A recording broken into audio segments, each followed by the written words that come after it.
Yehovah Kavod, Yehovah of glory, Yehovah Elohei, Yehovah Kavod, Kadosh, Kadosh, Kadosh. Please fill me and lead me and cover me and stir me and speak through me with your Ruach HaKodesh, that I may speak your written words with boldness and humility to those who listen. I ask all these things in Yeshua HaMashiach's name. Amen. We'll start with the Shema. Listen and obey. Children of Yehovah, pay careful attention and respond. Yehovah is our power and authority. Yehovah works in unity with himself. And you shall act upon your love to Yehovah with your power and authority, with your thoughts and mind, with your entire body, and with all the muchness that you have. Yeh-ho-VAH, hand, behold, nail, behold. 2 Chronicles chapter 9.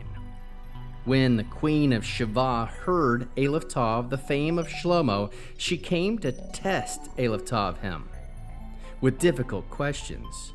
She came to test allthe of Shlomo with difficult questions in Jerusalem, accompanied by a very great retinue, including camels bearing spices and gold in abundance and precious stones.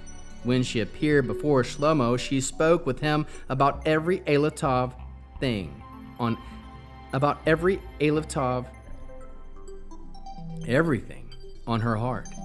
And Shlomo answered allthe all her questions. Nothing was hidden from the king that he could not explain to her.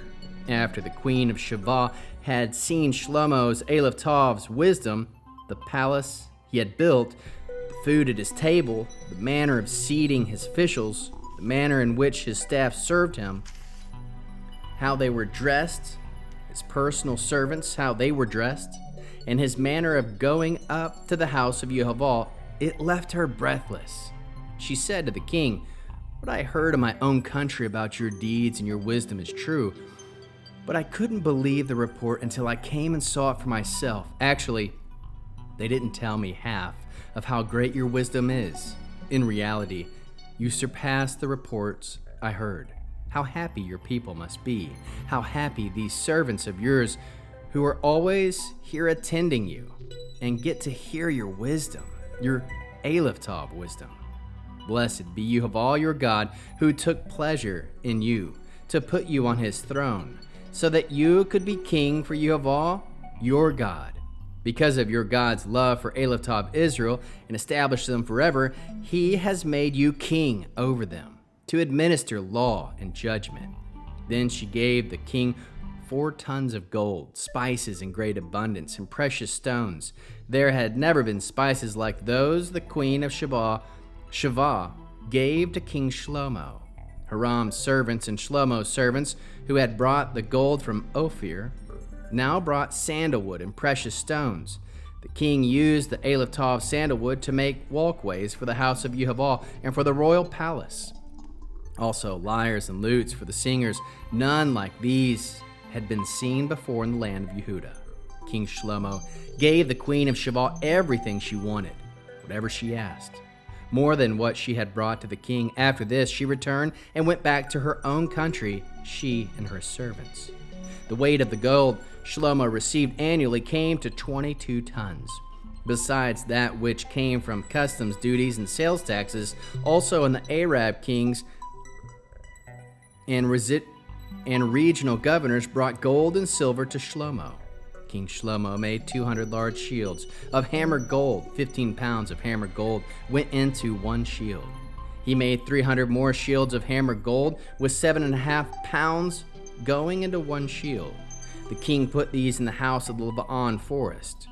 The king also made a great throne of ivory and overlaid it with pure gold. The throne had 6 steps and gold footstool. These were fastened to the throne. There were arms on either side of the seat, 2 lions standing beside the arms, and 12 more lions standing on each side of the 6 steps. Nothing like it had ever been made in any kingdom. All King Shlomo's drinking vessels were of gold, and all the utensils in the house in the Lebanon forest were of pure gold. For in Shlomo's time, silver was regarded as having little value. The king had ships that would go to Tarshish with Hiram's servants. Once every 3 years, the Tarshish ships came in, bringing gold, silver, ivory, apes, and peacocks. So King Shlomo surpassed all the kings on the earth in both wealth and wisdom. All the kings on the earth sought to have an allthe audience with Shlomo in order to hear his allthe wisdom, which God had put in his heart. Each one brought his present, articles of silver, articles of gold, clothing, armor, spices, horses, and mules, and this continued year after year. Shlomo also had 4,000 stalls of horses with his chariots, and his 12,000 horsemen he assigned them to the chariot cities, and to the king in Jerusalem. He ruled over all the kingdoms from the Euphrates River through the land of the Plishtim to the border of Egypt. The king made allthe of silver in Jerusalem as common as stones, and he made allthe of cedars as abundant as sycamore fig trees are in Shiphlah. They brought horses for Shlomo from Egypt and from all countries. Other activities of Shlomo from beginning to end are written in the records of Natan the prophet, in the prophecy of Achiah of Shiloh, and in the versions of Iddo the seer concerning Yehovah, the son of Nevat. Shlomo reside in Jerusalem over all Israel for 40 years. Then Shlomo slept with his ancestors and was buried in the city of David his father, and Rehoboam his son became king in his place. How can we learn to love our Creator after reading this fascinating 9th chapter of 2 Chronicles? We can love Yehovah by recognizing that all wisdom and riches flow from Him. Love Yehovah by letting your excellence reveal His glory, not your glory. Love Yehovah by walking humbly in success, giving Him all honor. How can we love our neighbors as we love ourselves and as Yeshua loves us? By using our abundance to bless others, showing the generosity that reflects Yehovah's heart. How can we bear one another's burdens? By sharing our wisdom and provision with those in need so they may see Yehovah's goodness. What are the top 3 fruits of the Spirit found? 1. Wisdom. Solomon's insight became a beacon for the nations.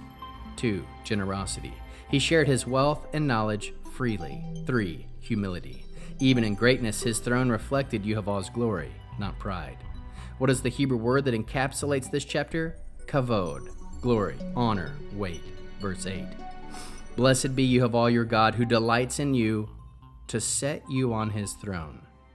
How can we find Yeshua in the scriptures? The Queen of Sheba's journey prefigures the nations seeking Messiah's wisdom. Solomon's throne of gold foreshadows Yeshua's eternal throne of righteousness. His fame to the ends of the earth mirrors the gospel reaching all nations. What is the mitzvah response, Torah-Based? Mitzvah. Deuteronomy 8, verse 18. But remember Yehovah your God, for it is He who gives you power to get wealth. A response might look like this: I will remember that every good thing I have flows from Yehovah's hand, and I will use it for His glory. Hebrew declaration. Kavod Yehovah mitgalé bi chokhmat avadav. The glory of Yehovah is revealed through the wisdom of His servants. We'll end with the Aaronic blessing using the name. Yehovah will kneel before you presenting gifts, and He will guard you with the hedge of protection. Yehovah will illuminate the wholeness of His being toward you, bringing order, and He'll provide you with love, sustenance, and friendship. Yehovah will lift up the wholeness of His being and look upon you, set in place all you need to be whole and complete. Shabbat shalom, shalom, shalom.